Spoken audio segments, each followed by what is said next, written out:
My mom snapped, "We're not your damn servants," while I lay injured in the house I paid for, so I kicked them out, and what I discovered next changed all. I'm 33, male, a welder by trade with calloused hands and a back that's seen better days. Growing up, I was the kid who never complained. My parents taught me that family comes first, a lesson I took seriously while my siblings apparently slept through it. I busted my ass for years to get where I am. Straight out of high school, I apprenticed at Morgan Industrial, working double shifts and weekends while community college classmates partied.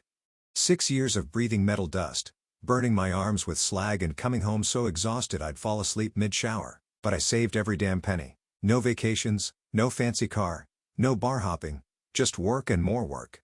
By 28, I had enough for a down payment on my house. Nothing spectacular, just 1,800 square feet with decent insulation, a workshop in the garage, and a fig tree in the backyard that somehow survived my mediocre gardening skills. The yard needed work, and the kitchen had countertops straight out of 1982. But the foundation was solid, and the roof was only 5 years old. The day I got the keys, my parents didn't even show up to the closing. Eleanor had a hair appointment, and that apparently took priority. I celebrated alone with a six-pack on my empty living room floor, but I didn't care. The mortgage was manageable, and the place was mine. All mine. 5 years ago, my dad lost his logistics job when the company downsized. My mom's arthritis made her retail work impossible. Her fingers wouldn't cooperate with the register anymore, and she couldn't stand for full shifts. They needed somewhere to stay, just for a few months until they got back on their feet. Being the good son I was raised to be, I didn't hesitate. They raised me, so giving them a roof seemed like basic human decency. What a joke that turned out to be. Those few months stretched into years. Their gratitude evaporated like morning dew, replaced by this weird entitlement that grew like a cancer. No rent, no utilities, no groceries, no contributions to their medications. I covered it all, right down to their streaming subscriptions and premium coffee beans. Dad developed a taste for exotic coffee blends that cost $18 a pound while I still drank the $3.99 store brand. Mom needed special organic cleaning products because regular ones had toxins. I gave them the master bedroom with the attached bath because your father's back can't handle the guest bed. I moved into the smaller second bedroom and used the hall bathroom like a visitor in my own house. If I ever brought up money, Mom would clutch her chest like I'd asked her to donate a kidney. "We're having a hard time," she'd say, reminding me that family supports each other, conveniently forgetting that support shouldn't be a one-way street. Then there were my siblings. Eleanor, 33, female, married, living in a 2-story house her in-laws helped them buy, just 20 minutes away. Her husband, John, worked in finance. Nothing spectacular, just middle management at a regional bank, but they lived well enough. Eleanor had this way of showing up with Starbucks for everyone except me, claiming she didn't know what I liked, despite us growing up in the same house for 18 years. And Derek, my 24-year-old brother, a professional leech who'd moved in temporarily after dropping out of community college for the 3rd time. The kid who never held a job longer than 6 weeks but somehow always had the latest gaming setup. His room looked like a Best Buy showroom. When I asked how he afforded it all, he'd just smirk and say he had a system. I assumed it was credit card debt or some shady side hustle. I had no idea at the time where the money actually came from. Both of them apparently thought I was running a charity hostel. What started as helping family quickly evolved into being straight up used. I just didn't have the balls to call it what it was yet. Over time, small things stacked up. Mom would pull my clothes from the dryer and leave them in a damp pile to dry her socks. Dad monopolized the living room with war documentaries at maximum volume during my work calls. Derek gamed all night, mechanical keyboard clicking like machine gun fire until 4 in the morning. When I asked them to keep it down, Mom muttered, "If you're that sensitive, maybe rent a proper office." This was my house, my mortgage, my rules. Except they weren't my rules anymore. The power dynamic had shifted so gradually I hadn't noticed until it was completely inverted. I'd become the tenant in my own home. Eleanor would show up monthly, not to help but to lecture me like she had a PhD in family management. "Nate, you're spoiling them," she'd say, flipping her hair. "You shouldn't keep enabling this behavior." Rich, coming from someone who couldn't be bothered to house her own parents. I always wanted to tell her to take them in herself if she was so concerned, but I never did. Her visits always followed the same pattern. She'd arrive around 10 in the morning on a Saturday when she knew I'd be home. She'd walk through the house, running her finger along surfaces, checking for dust, making little H&M sounds of disapproval. Then she'd corner me in whatever room I tried to hide in. Every time I asked when they might find their own place, Eleanor would turn it around on me. "They raised you for 18 years, and you can't handle a few months? They're struggling, Nate. Where's your compassion? A few months?" It had been 5 years. The invasion was so complete that even my morning routine became a battlefield. I'd get up at 5 in the morning for work, trying to move quietly in the dark. Mom would appear in the hallway, arms crossed, complaining about the noise of me making coffee. Dad would grumble if the bathroom fan woke him up. 3 years in, there was the anniversary dinner incident. I'd been dating someone, Sarah, for about 6 months. We'd planned a nice dinner at home to celebrate. I'd bought steaks, drinks, the works, and told everyone I needed the kitchen and dining room that night. I came home from work to find my dad and Derek sprawled across the living room, watching sports, empty beer cans everywhere. The steaks I'd bought? Gone. My parents had invited Eleanor and her husband over, cooked my food, drank everything, and left the kitchen looking like a frat house after finals week. When I confronted them, my mom actually laughed. "You can have your little date any night." Family dinner was important. I lost it. I started packing their things, told them they had until morning to figure out where they'd go. Cue the waterworks, Mom sobbing about how they'd be homeless, Dad suddenly developing chest pains, Eleanor showing up with John and their 2 kids I rarely saw, all of them looking at me like I was some monster. "You'd really throw your own parents onto the street? Over what? What kind of son is that?" Derek, that little jerk, just sat there smirking as I gradually backed down. I ended up apologizing to them and ordering pizza for everyone. Sarah never called again after that night, and honestly, I couldn't blame her. My buddy Jared saw through it from day one. We've been friends since high school. He's a plumber, straightforward as they come, with all the tact of a sledgehammer. "Your house is like a parasite convention," he told me one night over beers in my garage, the only space that still felt somewhat mine. "You're being played like a fiddle, man." I laughed it off. What else could I do? Admit that my own family was using me? "Seriously," Jared continued, pointing his beer at me. "Eleanor's house has a guest room. Derek could get a job flipping burgers and find roommates. Your parents could apply for assistance. They choose not to because you're the path of least resistance." Deep down, I knew he was right, but knowing and doing are different animals. The house itself started showing signs of neglect. The garage, once my workshop sanctuary, had become a dumping ground for everyone else's crap. I came home one day to find my welding equipment shoved into a corner, covered with Derek's old textbooks and Eleanor's kids' outgrown clothes. When I tried to clear a space to work, Mom came in and told me I was making too much noise and was inconsiderate. In my own garage, in my own house. But I kept my mouth shut, kept paying the bills, kept working overtime to cover expenses that somehow kept growing, kept believing that things would get better, that they'd remember I was a person too, not just a wallet with legs. They didn't. My breaking point came from a good old-fashioned industrial accident. On a Thursday, we were fabricating support beams when an inexperienced crane operator swung a 2,000-pound steel beam too fast. I tried to get clear, but 12 straight days of overtime had slowed my reflexes. The beam caught my left side, crushing me against a column. 3 broken ribs, a fractured pelvis, internal bruising, and a partially collapsed lung. When I came to in the hospital, the first face I saw wasn't family. It was Jared, who had driven straight from a job site. "Called your parents," he said, uncomfortable. "They said they'd try to come by later if they could find a ride." Find a ride? My car was sitting in their driveway with keys in the kitchen drawer. They had nothing but time, but that was too much effort. Workers' comp covered the medical bills but paid only 70% of my salary, just enough to cover the mortgage and basic bills, with nothing left for extras like feeding 3 adults who contributed nothing. After 5 days in the hospital, they discharged me home with a treatment plan and pain meds. Jared drove me since my family claimed they were too busy to pick me up. The first week at home was bad enough. I could barely move without pain shooting through my entire body. My medications needed to be taken with food on a strict schedule. I'd written down the times, left the notes on the fridge, and asked, practically begged, for someone to remind me if I fell asleep. Nobody did. I missed 2 doses, which sent my pain spiraling out of control. When I asked my mom why she hadn't reminded me, she sighed like I was asking her to perform brain surgery. "I'm not your nurse, Nate. Set an alarm on your phone like everyone else." My phone was on the dresser. 6 excruciating steps from the bed.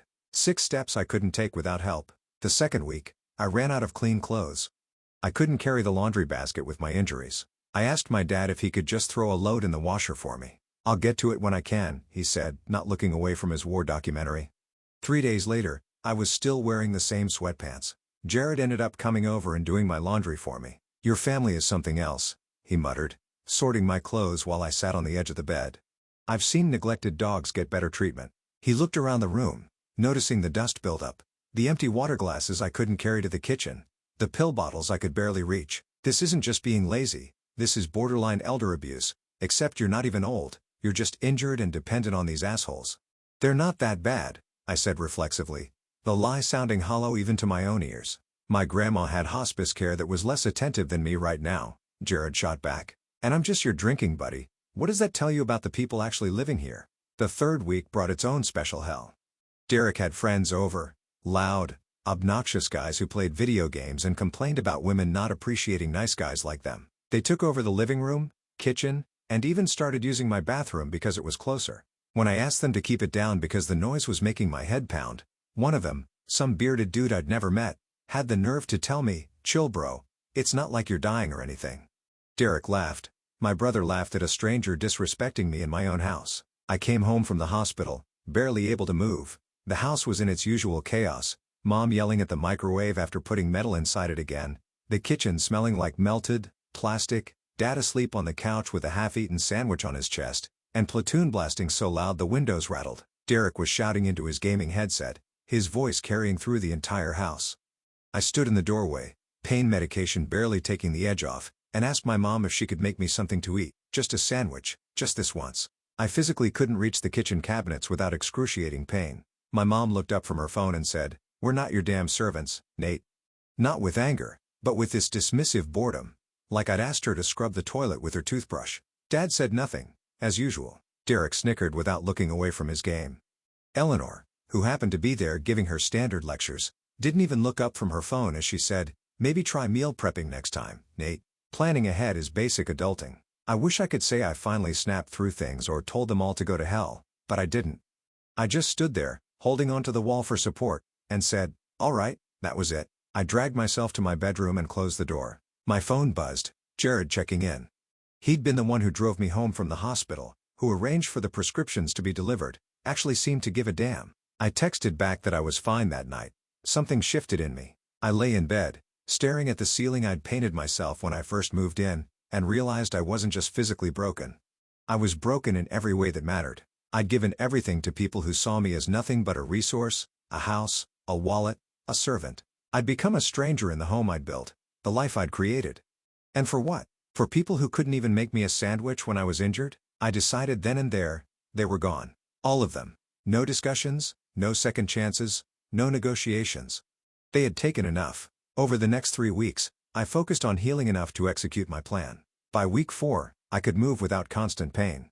I woke up before anyone else that morning and made coffee. Despite the occasional sharp twinge in my ribs, I realized I couldn't remember the last time I felt at peace in my own home, so I made my move. First, I called an attorney, a local guy who specialized in landlord-tenant disputes.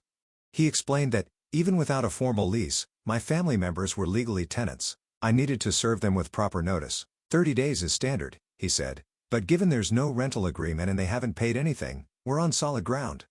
I'll draft the eviction notice today. He warned me that family evictions are messy, messier than standard tenant issues. They'll use every emotional lever they have, he said. Be prepared for that and document everything. Every conversation. Every reaction. If they damage anything, take photos immediately. Next, I called Jared. He came over immediately, helping me move essential paperwork and valuables to a storage unit. He didn't say, "I told you so." He just nodded and asked what else I needed. "You know they're going to lose their collective minds, right?" he said carefully, helping me into his truck. "Eleanor is going to go nuclear. Your mom will probably try to claim elder abuse or something equally ridiculous." "I know," I replied. "I'm done caring." Jared grinned, the first real smile I'd seen in weeks. "About time. Welcome back to the land of self-respect." He pulled into the storage facility. "For what it's worth, I'm proud of you. This won't be pretty, but it's necessary." We moved methodically through my list, bank statements showing all my payments for their expenses, copied and stored off-site, family photos and heirlooms that actually mattered to me, secured important documents, birth certificate, house deed, insurance policies, all safely locked away where temper tantrums couldn't reach them.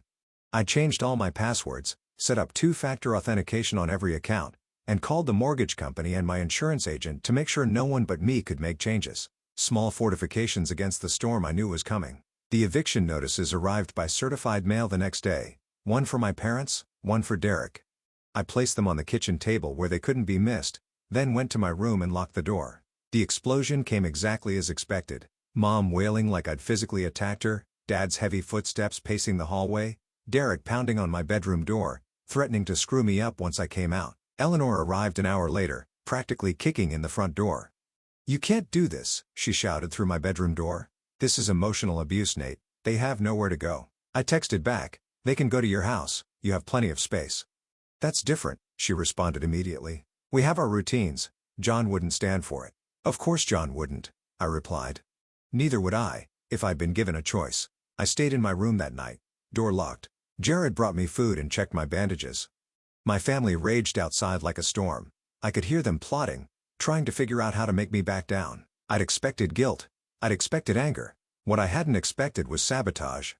The next morning I found the kitchen flooded. Someone had stuffed paper towels down the sink and left the water running. The living room furniture had been rearranged to block pathways, difficult for anyone to navigate, nearly impossible for someone with a fractured pelvis and broken ribs. Derek smirked when he saw me struggling. "Oops, guess we're all clumsy these days." I said nothing, just took photos of everything, documentation for what was coming. For 2 weeks it escalated. They cranked the heat to 85 degrees during the day, then turned the AC to 60 at night. They accidentally unplugged the internet during my telehealth appointments. They left food to rot in my bedroom when I was out with Jared.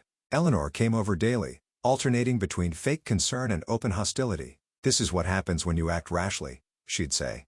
"If you just talked to us first, we could have worked something out." Talked? As if I hadn't been trying to discuss boundaries for 5 years. I stuck to a simple strategy: document everything, say nothing. I installed security cameras in the common areas, perfectly legal in my own home, as my attorney confirmed. I set up motion-triggered recording on my phone for when I had to leave my room. Then came the breaking point. I was resting after a particularly painful physical therapy session when I heard glass shattering. I dragged myself to the hallway to find Derek swinging a hammer at the living room wall. "Oops," he said, eyes wild with a sick kind of triumph. "Guess we're damaging your precious house now." That was it. I called the police and Jared, in that order. The responding officers were professional but clearly annoyed at being called for a family dispute, until they saw my medical condition, the destruction and the eviction notices. "This changes things," one officer said quietly. "Destruction of property, harassment of an injured person, violating a legal eviction notice." They gave my family a choice: leave immediately and peacefully or face charges. My parents chose option 1. Derek chose to escalate, screaming about how I was nothing without them, how they made me. He left in handcuffs, charged with destruction of property and threatening behavior. My parents left with their suitcases, Eleanor trailing behind them like a funeral director. "You'll regret this," she called back. "When you're old and alone, remember this moment." The door closed behind them. The silence was deafening. No war movies, no gaming rage, no passive-aggressive sighs. For the first time in years, my house felt like mine again. Just as I settled back into my recovery routine, my phone buzzed with a message from an unexpected source: my mom's sister, Aunt Nora. We rarely spoke. She lived several states away and only reached out for holidays or emergencies. When I saw her name, my stomach tightened. I opened the message, expecting condemnation, but what I read left me stunned. "Nate, I just heard what happened. I'm not taking sides, but there's something you need to know. Please call me. It's important." I called her immediately. "Nate," she answered on the first ring. "Are you all right?" "As all right as someone can be with broken ribs and no family," I said. "About that," she replied. "Did you ever wonder how your parents managed financially all these years while living with you? Or how Eleanor afforded that house?" I hadn't, actually. I'd assumed Eleanor's husband made good money. As for my parents, I figured they had retirement savings or something. "Your grandmother didn't just leave a few mementos when she died," Nora continued. "She left nearly $750,000 in assets and cash to be divided between your mother, Aunt Haley, and you." My mind went blank. "What?" "Yes, Nate. You were entitled to roughly $250,000. No one told you because your mother convinced everyone you weren't responsible enough yet. She and Eleanor were going to manage it for you until you were settled. That was 8 years ago, right before you bought your house." I sat down heavily on my bed, the pain in my ribs suddenly irrelevant compared to this new information. "Are you saying they kept my inheritance from me for 13 years? That's exactly what I'm saying, and it gets worse. They didn't just keep it from you. They spent it. They paid off Eleanor's house loan, funded Derek's failed college attempts, covered your parents' debts and early retirement. That's why they never worked after moving in with you. They didn't need to." Everything suddenly made sense. The weird comments about me being unreliable with money, Eleanor mocking me like I needed financial supervision, my parents' complete lack of concern about finding work. "Why didn't you say something sooner?" I asked, trying to keep my voice steady. Because I didn't have the full picture until recently, Nora said. Haley finally admitted everything after your mom started twisting what happened with the eviction, and honestly, I was scared of starting a family war. I thought maybe they were helping you financially in other ways. I laughed bitterly. They weren't helping me. I was supporting them while they spent my money. After a long silence, Nora spoke again. I have a copy of the will and a sworn statement from Haley about what really happened. If you want to pursue this legally, we'll back you up. The irony wasn't lost on me. While I was working 60-hour weeks, burning my body out to afford a modest house, my own family had been sitting on money that was rightfully mine, money that could have made my life dramatically easier. My phone pinged with a new email from Eleanor. The subject line was in all caps. You have no idea what you've done. The message was brief but revealing. You act like you've been wronged. The truth is, you're selfish. You've always been that way. Mom and Dad needed that money way more than you did. They gave you life. They were entitled to all of it. All you ever did was complain about them living under your roof. You think kicking them out makes you noble?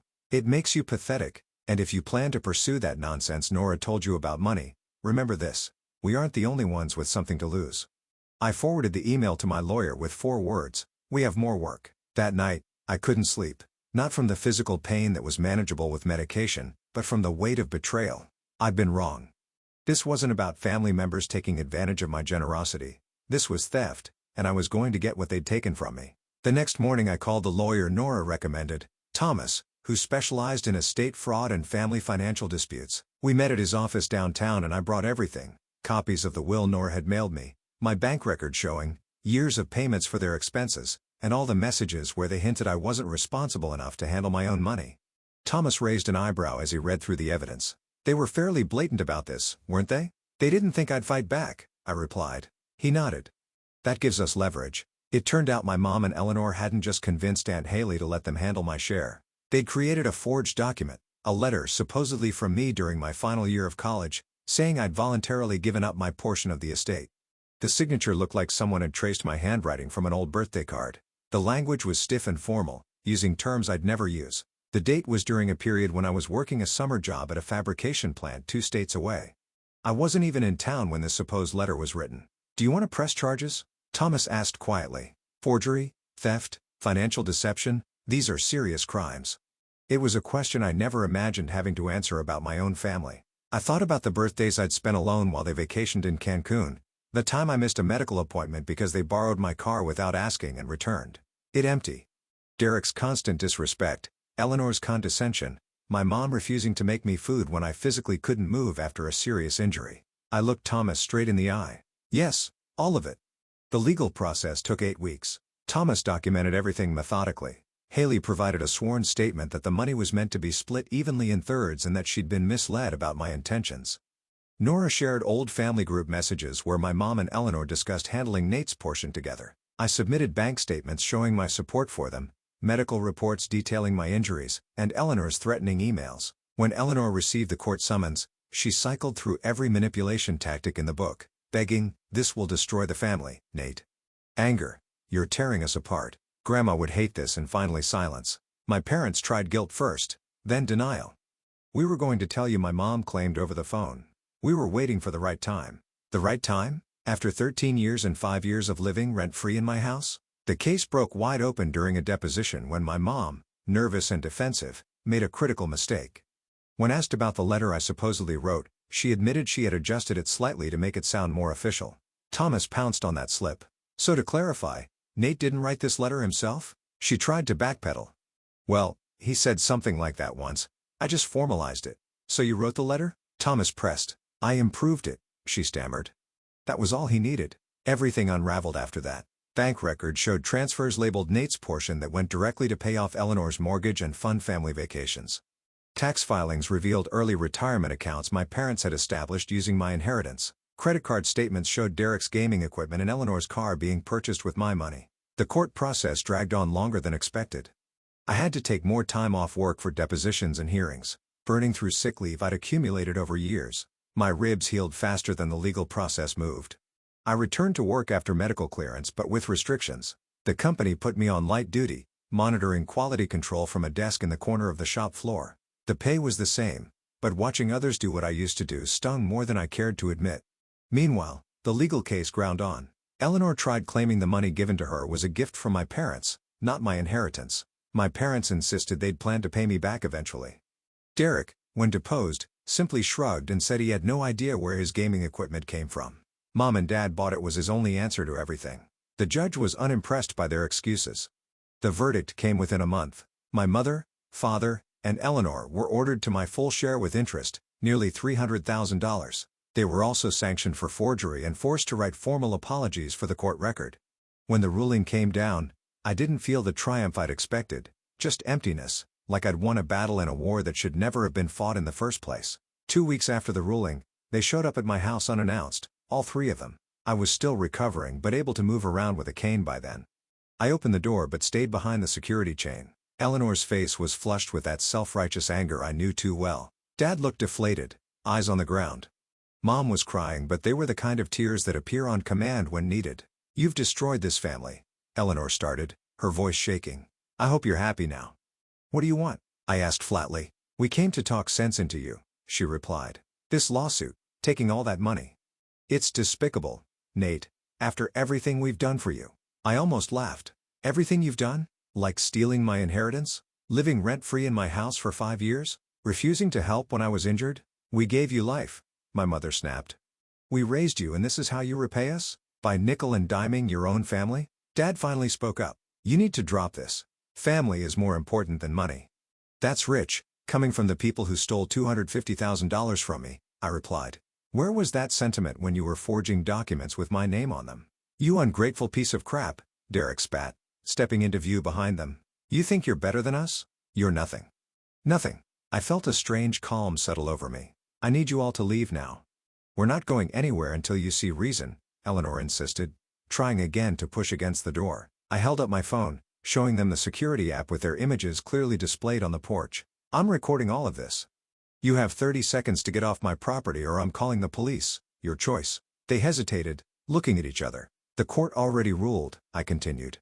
"The money transfers have already begun. Nothing you say now changes anything except whether you leave with some dignity or in the back of a patrol car." Mom started sobbing louder.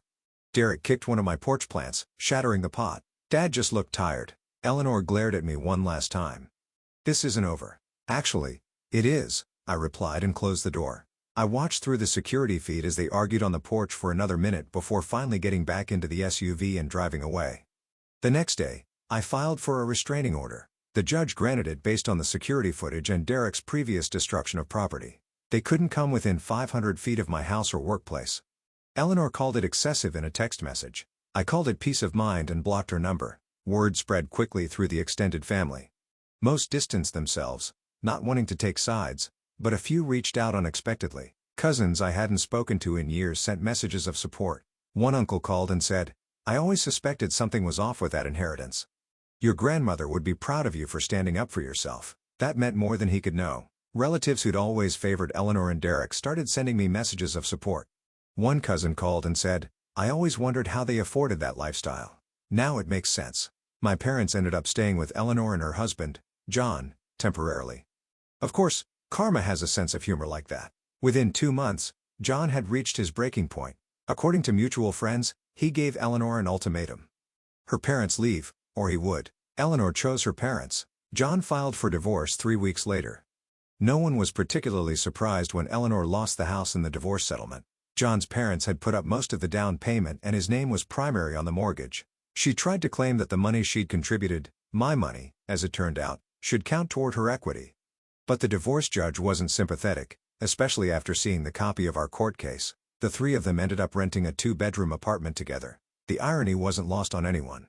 They'd gone from living rent-free in my house to paying market rate for less space. Derek had to get a job at a local warehouse loading trucks. My dad started driving for a rideshare company. My mom found part-time work as a receptionist. All things they could have done years ago but chose not to because I was the easier option. Meanwhile, I was healing, both physically and mentally. The house felt peaceful again. The fig tree was thriving. I converted Derek's old room into a home gym for my physical therapy.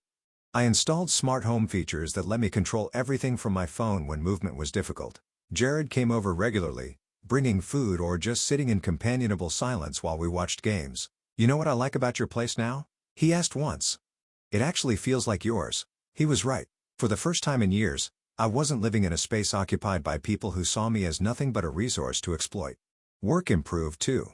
My restrictions were lifted gradually and I moved back to regular welding duties. The company had installed new safety protocols after my accident, including better training for crane operators. My supervisor offered me a position training newbie.